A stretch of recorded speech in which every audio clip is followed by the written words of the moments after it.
दोस्तों इस QR code को आप जो है अपने मोबाइल में लीजिए और विश्वास लर्निंग ऐप डाउनलोड करिए। एनसीईआरटी कोर्स क्लास 6 से 12 तक, जिसमें विज्ञान 6 से 10 तक, इतिहास, भूगोल और पॉलिटी 6 से 12 तक, समाजशास्त्र 11-12 का और इकोनॉमिक्स 9, 10, 11, 12 मिलेगा। फीस है 2499 रुपया और इसकी वैलिडिटी है 1 साल की। तो दोस्तों देर किस बात का, मोबाइल उठाइए और ये क्यूआर कोड डाउनलोड करिए और एनसीईआरटी कोर्स 1 साल तक 1000 घंटे पढ़िए। विश्वास लर्निंग ऐप आपके लिए एक बेहतरीन कोर्स लेकर आया है। वैसे बच्चे जो यूपीएससी की तैयारी कर रहे हैं उनके लिए जीएस प्रीलिम्स का कोर्स है। आप ये बुक्स देख रहे हैं, सारे ऑथेंटिक बुक्स पर आधारित ये कोर्स है और आप इतने अच्छे कोर्स के लिए इंतज़ार मत करिए और ये क्यूआर कोड जो है उसको अपने मोबाइल में लीजिए, विश्वास लर्निंग ऐप डाउनलोड करिए और मात्र 2499 रुपया में 1 साल के वैलिडिटी पर इस ऑथेंटिक किताब को जो है आप अपने जेहन में उतारिए और 2025 के जीआईएस के प्रीलिम्स परीक्षा में सफल होइए।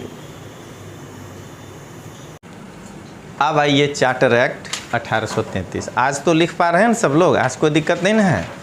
चलिए ठीक है,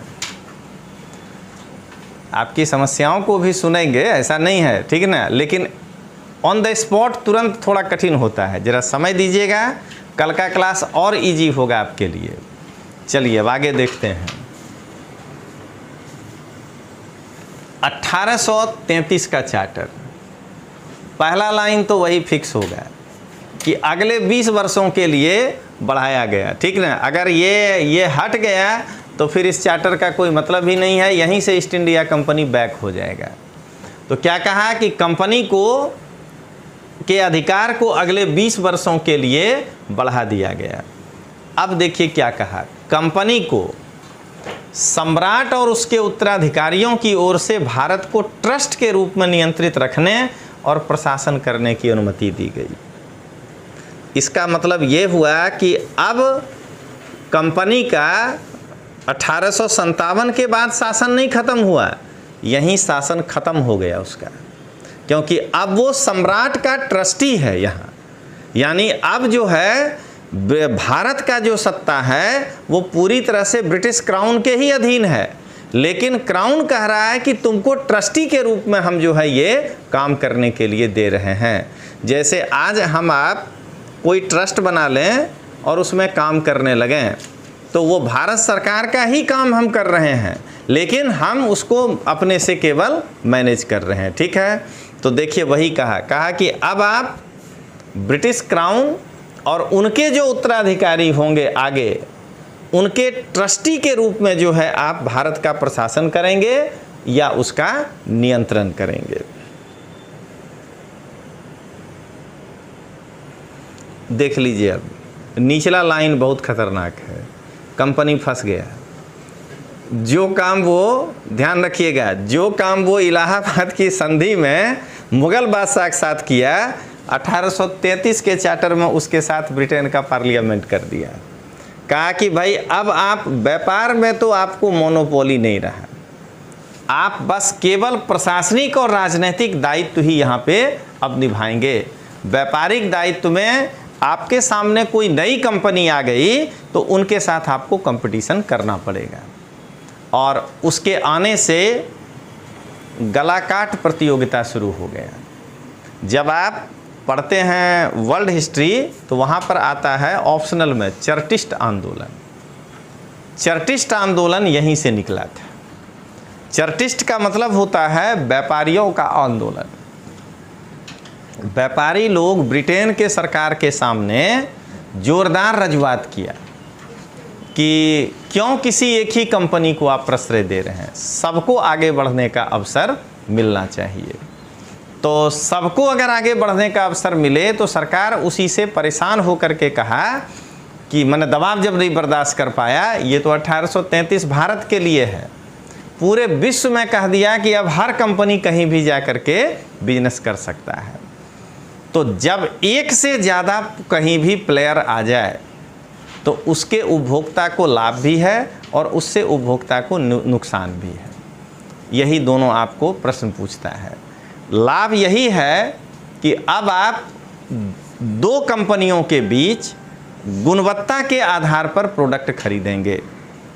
जैसे आज से अगर 20 साल पहले या 40 साल पहले आपके पापा के दिमाग में या मेरे पापा के दिमाग में आता कि हमको एक कार खरीदना है, तो एक ही कंपनी था और वो था आपके पास एम्बेसडर। वही कार खरीदना है, कोई ऑप्शन है ही नहीं। दूसरा, जब एक ही कार है तब फिर बैंक लोन नहीं है। तो पहले हमारे आपके पापा 5 लाख रुपया इकट्ठा कर लें, उसके बाद ना कार खरीदने जाएंगे। तो क्या हुआ, हमारे और आपके पापा का भले न बढ़िया नौकरी कर रहे थे, जीवन में वो एक रह ही गया अरमान कि हम कार खरीदें, क्योंकि जब तक 5 लाख वो इकट्ठा किए उस समय का, तब तक वो रिटायर हो गए। आज जब आपके पास, अगर ये आपको बताते हैं व्यवहारिक आंसर में इसीलिए नंबर आता है, आज जब आपको माना 25,000 पगार का नौकरी है तो भी आप कार लाने में सक्षम हैं, क्योंकि आपको बैंक 50 है, तुम नहीं तो तुम नहीं तो तुम। समझ गए। आज जो है ये 9 बजे रात तक काम करते हैं, ये लोन डिपार्टमेंट में है पीएनबी में। जरा इनके सीनियरों से बात करके देखिए, 2000 वाले जो ईस्वी में थे, कितना आराम था उनको। लोन डिपार्टमेंट माना जाता था पीएनबी में आराम वाला विभाग है, क्योंकि कोई आएगा ही नहीं, और आएगा तो सत्ता का उपयोग करेंगे, क्योंकि उतना बैंक नहीं था। ठीक ना, कि भाई चाय पानी पिलाओ, ठीक है ना, 10 दिन मेरे घर पे जो है सब्जी और फूल फल लेकर के आओ, तब तुमको हम लोन देंगे। आज क्या हो गया, इतने सारे बैंक आ गए हैं कि इनको ऊपर से टारगेट आ जाता है कि भाई इतना लोन जल्दी से करो, और नहीं तो ट्रांसफ़र कर देंगे। क्या देख रहे हैं, ये है उपभोक्ताओं को लाभ। समझे ना, इसको व्यवहारिक रूप से महसूस करना है। लेकिन नुकसान भी है एक। आप देखिएगा, मेडिकल इंश्योरेंस में सबसे ज़्यादा गला काट प्रतियोगिता है। ठीक ना, इतने प्रकार के चोल मंडलम से लेके कहाँ कहाँ सब आ गया है उसमें, कि आप देखिएगा, कहेगा आथू सस्तु, आना थी सस्तु का ही नहीं। समझ गए। आप देखिएगा कि 3000 के प्लान में 10 लाख का मेडिकल इंश्योरेंस देने लगता है, और जब आप लेने जाएंगे तो उसमें इतना स्टार लगा हुआ होगा, अगर वो 3000 का इंश्योरेंस प्लान है, कि आपको वहाँ कुछ नहीं मिलेगा। ठीक ना। तो क्या देख रहे हैं, इसको कहते हैं गला काट प्रतियोगिता। आज जो है हम ही लोग इस कंपटीशन में अचानक मान लीजिए पहले एक बड़ा सा फ्लैश करें कि 10,000 में प्रीलिम्स का तैयारी, और उसके बाद जैसे आप आइएगा तो उसमें छोटा सा स्टार बना के लिखेंगे पास कराने वाले क्वेश्चन तक की तैयारी। बाद में हम कहेंगे कि आप उसको क्यों नहीं पढ़े, मेरे वाला में नहीं है लिखा हुआ, समझा रहे हैं। 3 विषय ही है जिसमें आप पास कर जाइएगा। देखिए 50-50 क्वेश्चन आता है, मेरिट आपका इतने जाता है, 10,000 में 3 विषय पढ़ा के भेज दिए, बाद में आप रोने लगे, करे ये हम 10,000 के चक्कर में फंस गए। देख रहे हैं, इसको कहते हैं गला काट प्रतियोगिता। स्टार लगाने लगा आप लोग हर चीज़ में, ठीक ना। और पहले बिना स्टार के चीज़ आप लेने जाते थे। तो ये है पहला गला काट प्रतियोगिता। दूसरा, इतना कॉस्ट कटिंग करना पड़ता है। अगर मान लीजिए कि 5 प्लेयर कहीं पे आ जाए तो उसको अपने प्रोडक्ट को बेचने में इतना कॉस्ट कटिंग करना पड़ता है कि उसमें गुणवत्ता को बनाए रखना संभव ही नहीं है। समझ गए। वो कहीं न कहीं फाइबर बॉडी डाल ही देगा आपके गाड़ी में, लोहा वाला बॉडी नहीं डालेगा, क्योंकि उसको कॉस्ट कटिंग करना है। तो ये जो है दूसरा नुकसान है। अब फ़ायदा क्या है, तो नया नया फीचर देख के आप कार खरीदने जा सकते हैं। ठीक है ना। क्या कहते हैं, कई हो सकता है थोड़े दिन में आएगा कि बोल दीजिए कि हमको लखनऊ जाना, वो अपने पहुंचा देगा। ठीक है ना, तो वो भी कार आ जाएगा। लेकिन पता चला जो गूगल घुमाता है पता चला कि बोल तो दिए आप, जब वो आपको खेत में गाड़ी ले घुस गया कि नहीं यही रास्ता शॉर्टकट है, थोड़ा चलते हैं, तो आपको आइडिया लग जाएगा कि इससे बढ़िया स्टीयरिंग वाला कार था। तो चलिए अब आगे देखें, तो क्या देख रहे हैं कि ये जो है समाप्त कर दिया गया और उनको प्रशासनिक राजनीतिक दायित्व सौंपा गया। अब आइए, कितना बढ़िया चीज़ किया है। जितना भी वैकेंट सीट हो उससे 2 गुना संख्या के लोगों को लंदन के हैलीबरी कॉलेज में भर्ती के लिए डायरेक्टर को मनोनयन का अधिकार दिया। यानी हुआ क्या, इस बीच में 1813 के चार्टर के द्वारा जो कंपनी कर्मचारी को भर्ती किया उसको ट्रेनिंग ही नहीं मिला था, और ट्रेनिंग नहीं मिलने के कारण कि उसको करना क्या है तो वो काम ठीक से नहीं कर पाएगा। इसीलिए आपको पास होते ही कहता है सरकार कि या तो कराई में आ जाइए या तो जो है स्पीपा में चले आइए।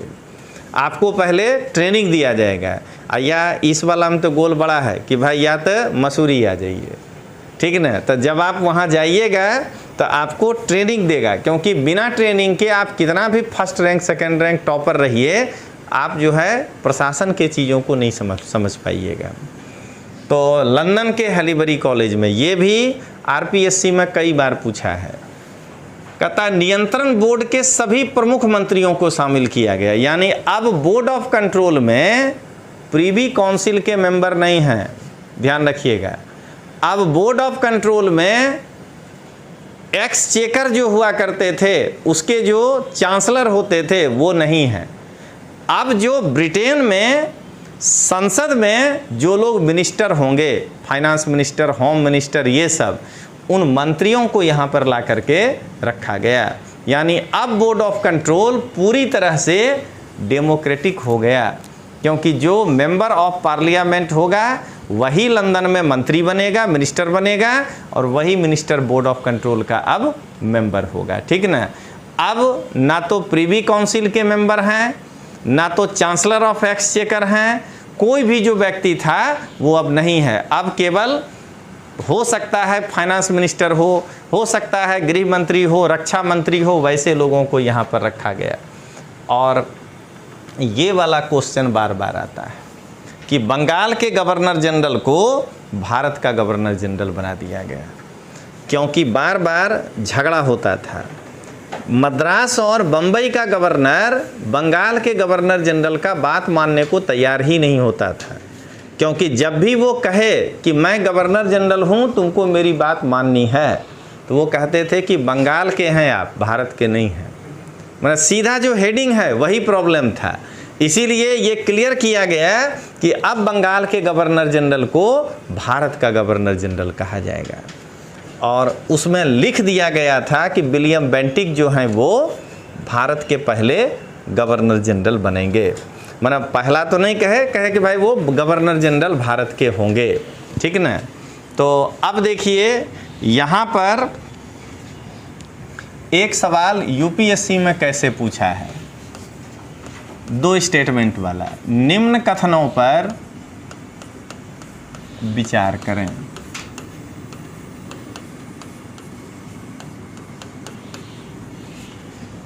पहला,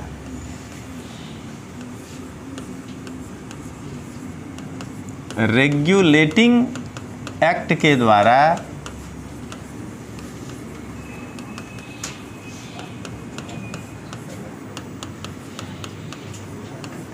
बंगाल के गवर्नर जनरल का पद सृजित किया गया।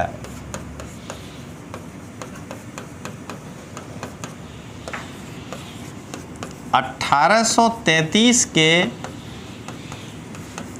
चार्टर एक्ट के द्वारा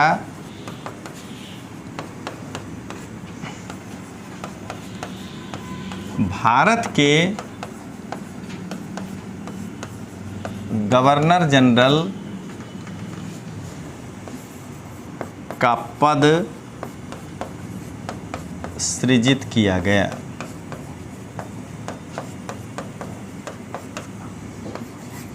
उपरोक्त में से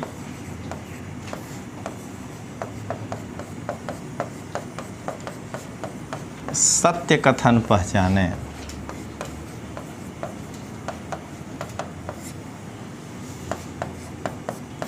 ए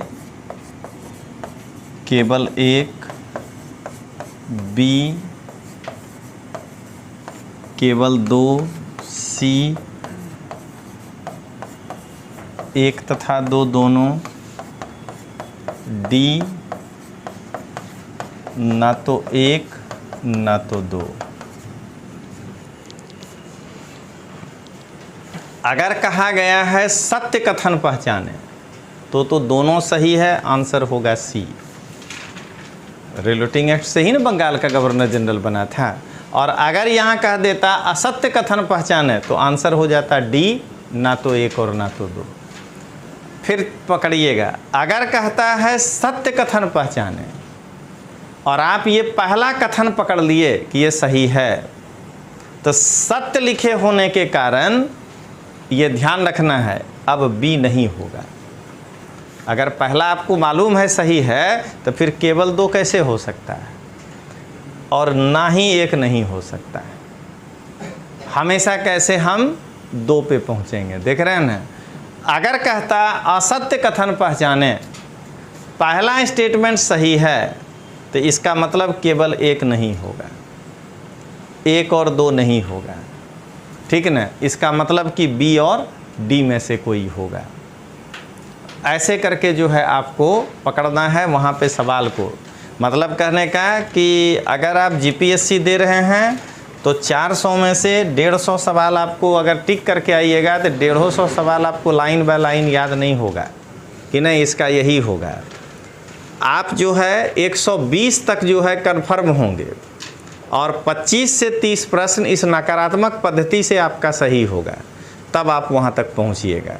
आईएएस का एग्ज़ाम दे रहे हैं तो वहाँ तो 30 के बाद क्वेश्चन, कोई भी अगर कहता है ना कि नहीं हम परीक्षा में अंदर ही जो है हम जान रहे थे कि सही है, तो उसको सीधे कहिएगा कि आपके चरण कहाँ हैं, लाइए हम जरा सा छू लेते हैं, आप इतना जानकार हैं, समझ गए। मतलब कि परसेंटेज ऑफ स्टूडेंट चाहे वो पास करे या फेल, 35 लास्ट क्वेश्चन है जो वो कह पाएगा कि हम इसका आंसर जान रहे थे। लेकिन उसके बाद का जो है 12 से 15 क्वेश्चन वो अंदाज पे ही सही करता है कि अच्छा इसका आंसर ये नहीं हो सकता है। उसी में जिसको ये अंदाज करना बेहतरीन आता है तो वो जो है पीटी पास करता है, जिसको नहीं आता है वो फेल होता है। तो बस इतने का फ़र्क है। चलिए अब आगे देखें हम लोग। अब देखिए क्या कहता है। तो इसीलिए हमेशा ध्यान रखिएगा, कैमरा पे भी बोल रहे हैं और पहले भी बोले थे कि बैग और बस्ता लेकर के कोई भी लड़का खाली कोचिंग जाता है और आता है तो उससे वो परीक्षा पास कर जाएगा, ये संभव नहीं है। आपके अंदर क्वेश्चन देख करके इंटेलिजेंसी भी होना चाहिए कि आप उसको कैसे छांटते हैं।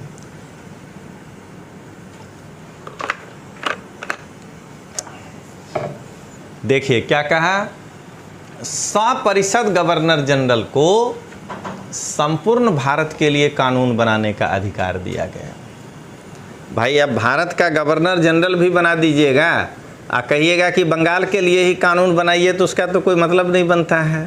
तो इसीलिए अब जो है वो पूरे भारत के लिए कानून बनाएगा। लेकिन अब बोर्ड ऑफ कंट्रोल में ब्रिटेन की प्रजा बैठ गई, ऐसे समझना है। मिनिस्टर बैठ गया ना जो जनता से चुन कर आ रहा है। तो जब ब्रिटेन की प्रजा बैठ गई तो फिर उनके को बाईपास आप नहीं कर सकते हैं।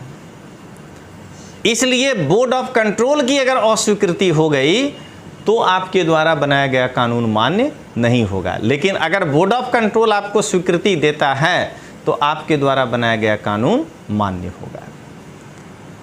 क्या कहता है सो देखिए। इसके पहले जो भी कानून, ध्यान रखिएगा ये बहुत इम्पोर्टेंट है, गवर्नर जनरल पारित करता था उसको कहा जाता था रेगुलेशन। रेगुलेशन का मतलब हुआ रेगुलेट करने के लिए लाया गया। लेकिन अब जो भी कानून बनेगा वो कहलाएगा अधिनियम, एक्ट। समझ गए। रेगुलेशन और एक्ट में वही फर्क है जो काउंसिल ऑफ मिनिस्टर बैठ करके कोई डिसीजन लेके आदेश पारित कर दे। एक्ट का मतलब क्या हुआ कि जिसको पार्लियामेंट पारित कर दे। तो इसका मतलब ये हुआ कि गवर्नर जनरल और उसके कार्यकारिणी को, वो जो 5 लोग हैं, उसी 5 को एक तरह से पार्लियामेंट मान लिया गया। यहाँ के लिए केंद्रीय विधानसभा मान लिया गया कि अब ये 5 लोग जो है, बल्कि अब 4 कहिए, पिट्स इंडिया एक्ट के द्वारा एक कम कर दिया गया, ये 4 लोग जो कानून बना रहे हैं वो जो है अब एक्ट है। उसके पीछे कई कारण है।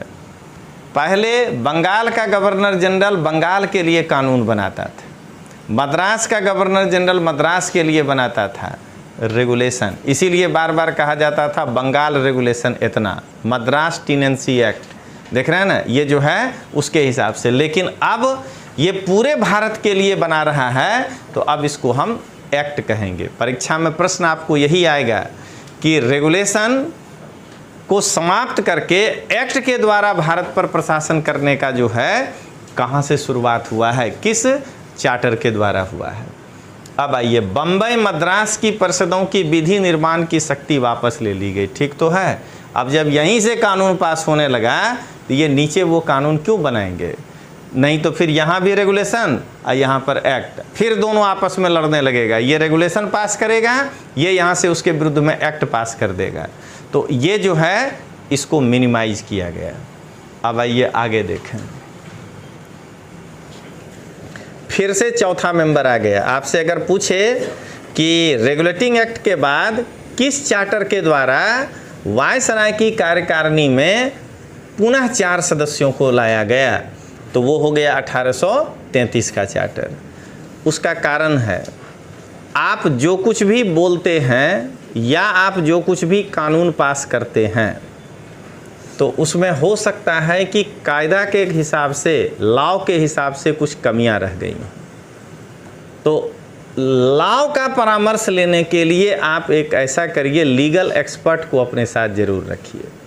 अगर आप इसके दायरा को बढ़ा के देखेंगे तो देखिएगा हर एक पार्टी में जैसे ही कोई बढ़िया वकील जाता है कि हम इसमें शामिल होना चाहते हैं, उसको फटाक से कोई ऊंचा पोस्ट दे देता है, क्योंकि अब वो पार्टी के द्वारा लिए गए निर्णय को लीगली देख करके बता देगा कि इसका क्या इम्पैक्ट होने वाला है, सरकार इस पर क्या स्टेप लेगी।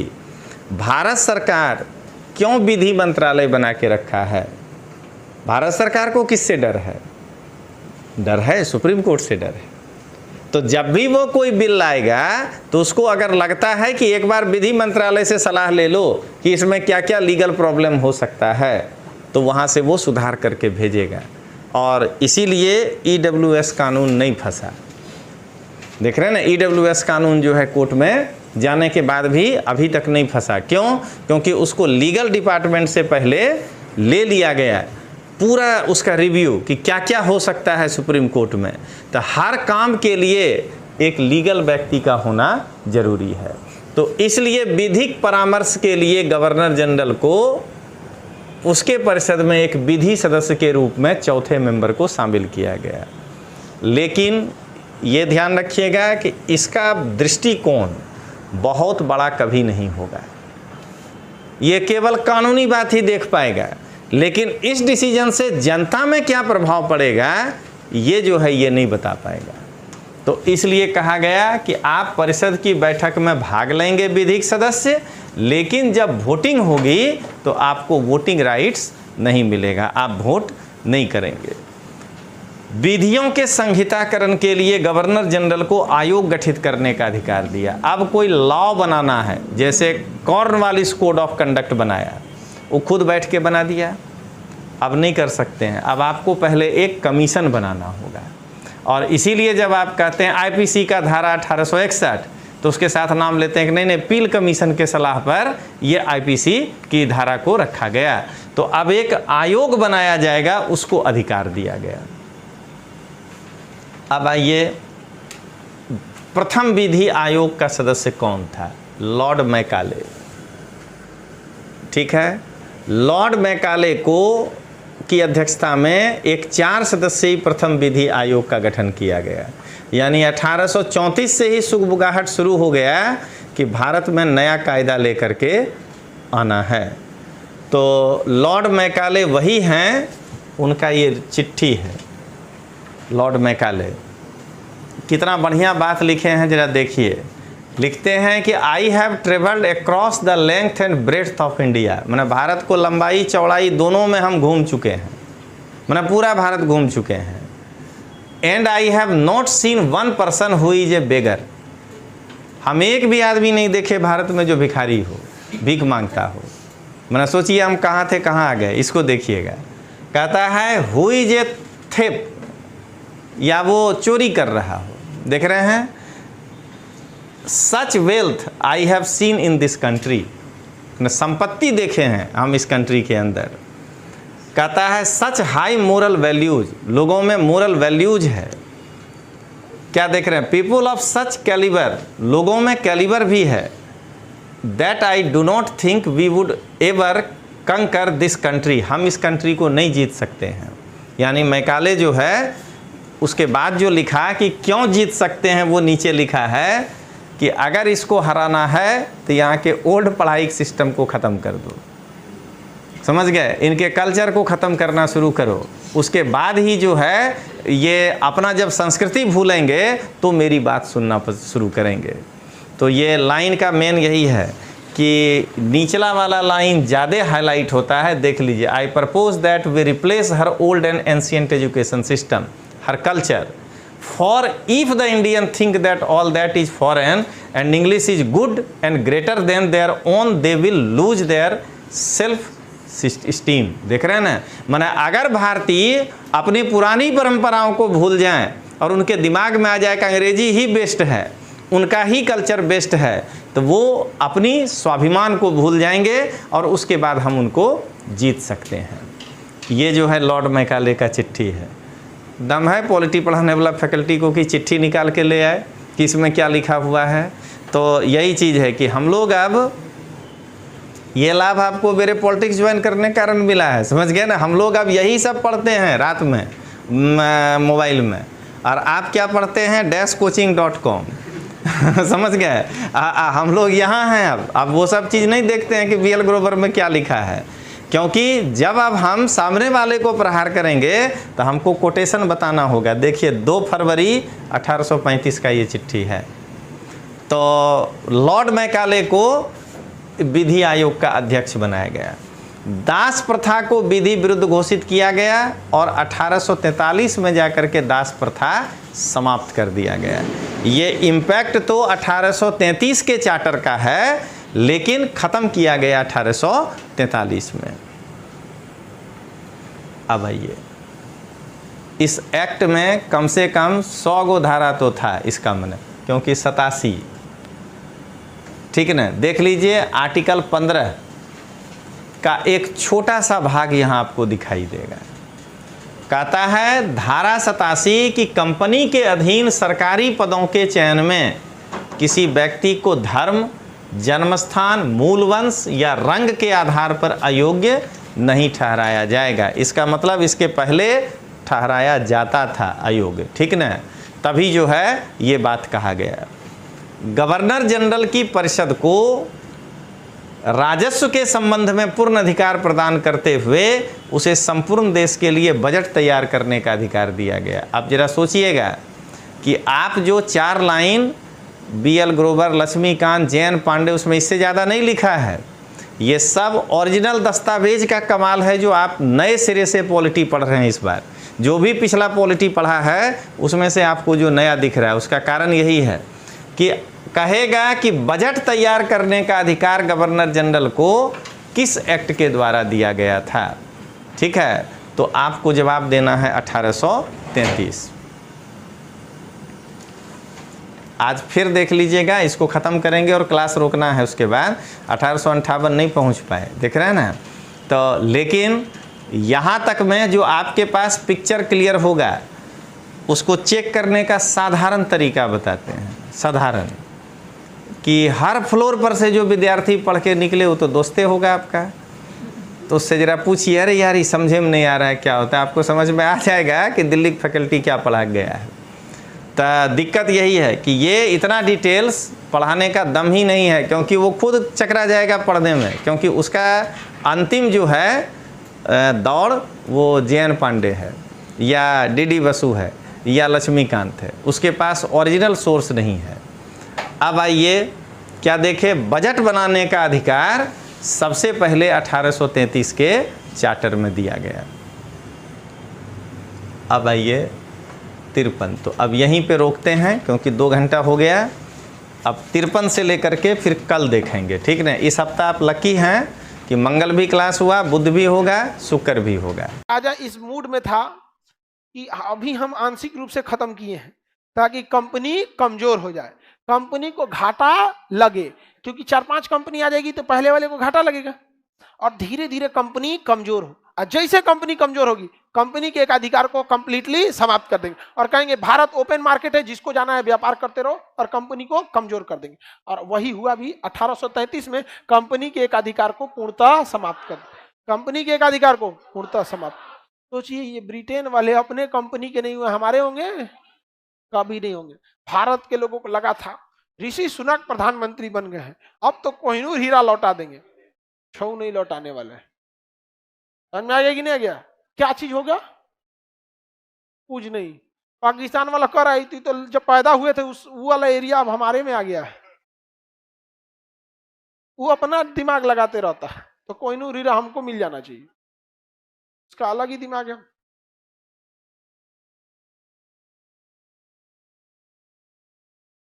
आगे बढ़े।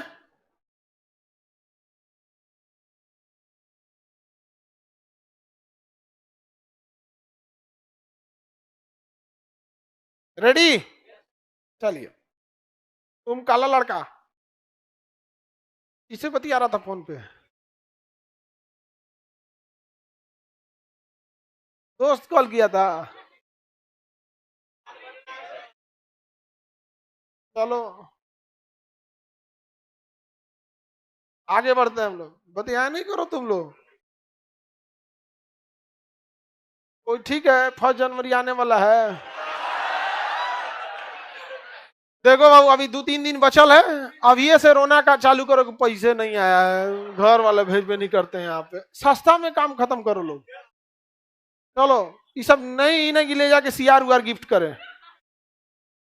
गिफ्ट करना होगा जिंदा सीआर गिफ्ट करो, जिंदा टेडी बियर, हाँ, चिड़ियाघर में से ले जाए।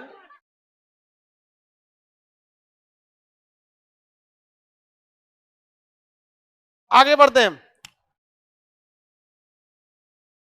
अरे कहाँ गया वो जो हम लोग बनाए थे? ये रहा। कंपनी के एक अधिकार को आंशिक रूप से समाप्त, आंशिक समाप्त हो भी गया, कंप्लीट समाप्त। 33। शिक्षा पे 1 लाख। भारत में द्वैध शासन 84। Pitt's India 84। Pitt's India 84। Viceroy को बीटो। कलकत्ता में सुप्रीम कोर्ट। कंपनी के एक अधिकार को आंशिक समाप्त। शिक्षा पे प्रति साल 1 लाख। 13। शिक्षा पे 1 लाख। एक अधिकार आंशिक समाप्त, कंप्लीट समाप्त, कंप्लीट समाप्त। अंग्रेज सबसे ज्यादा अत्याचार किए तो 1853 में। कहां पे? 1853।